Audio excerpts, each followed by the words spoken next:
The U.S. is certainly building their military presence, and they are starting to really posture for a potential military strike in Iran. The U.S. military is ready to conduct strikes on Iran as soon as this weekend, that they are waiting for the final order from the president. We are witnessing the largest deployment of air power to the region since the 2003 invasion of Iraq. What does that mean? So the carrier groups, also the positioning of assets, whether it be cargo planes, whether it be fighters, whether it be refueling planes, or just planes that are taking military hardware over, that this is a buildup that is not just a posturing thing. Mm-hmm. This is something that is a large scale, like I said, has not been this large of a deployment of resources, military resources, since the 2003 invasion of Iraq. So they are at least forecasting something big would be coming if this were to play out. President Trump has also said that there's basically a 10-day deadline now that Iran has. Remember, he gave a 40-day deadline back last year. That passed. And then there was some time of like, oh, well, maybe he's not going to do anything. And then we saw that surprise attack.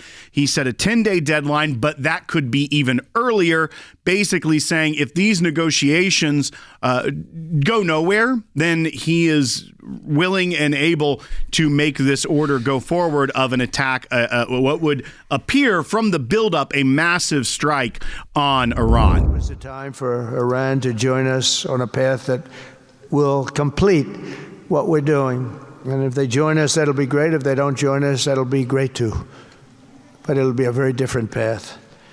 They cannot continue to threaten the stability of the entire region, and they must make a deal.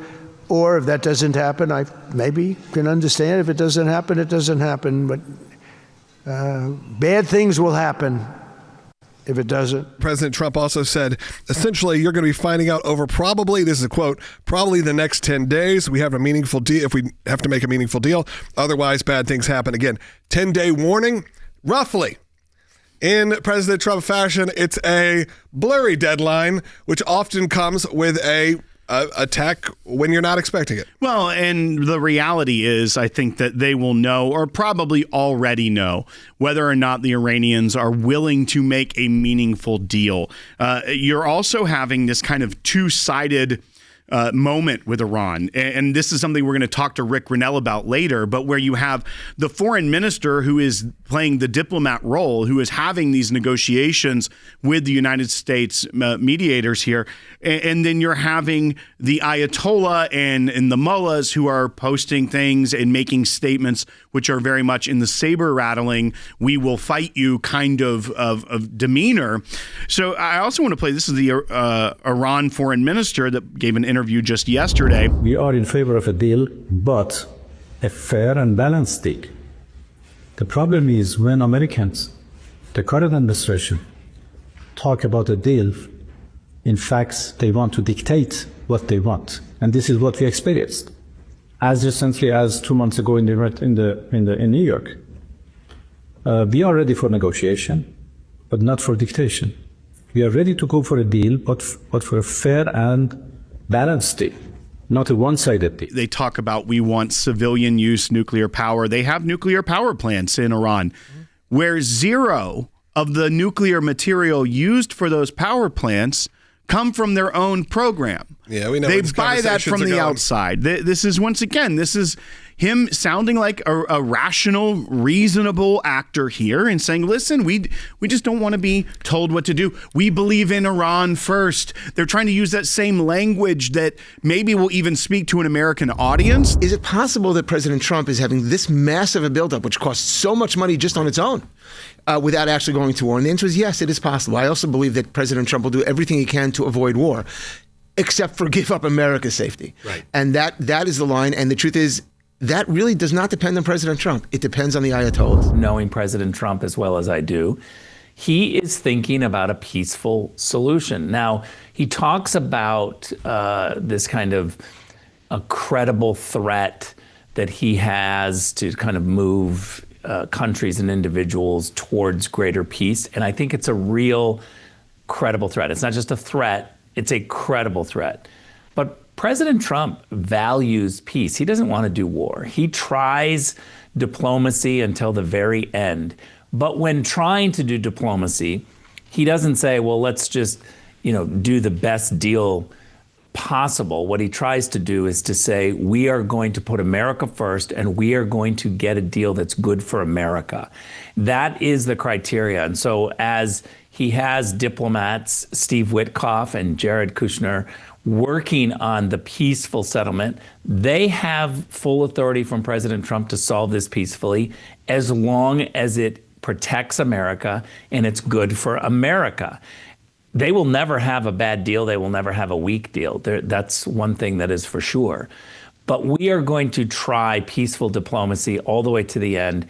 And at the end of diplomacy, if there's no more hope, remember the conversation that we have between diplomats is, if this doesn't prove to be a peaceful solution, there's a credible threat behind us that the president is willing to make and willing to do if we don't solve this at this table.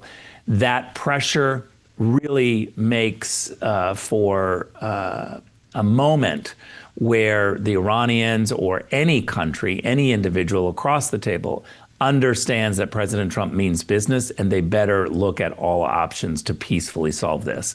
I hope that we peacefully solve it, but we will be prepared to protect America if we don't. ICBMs are meant to go as far as they want, which is Washington, D.C., New York City, Miami, Chicago, Los Angeles.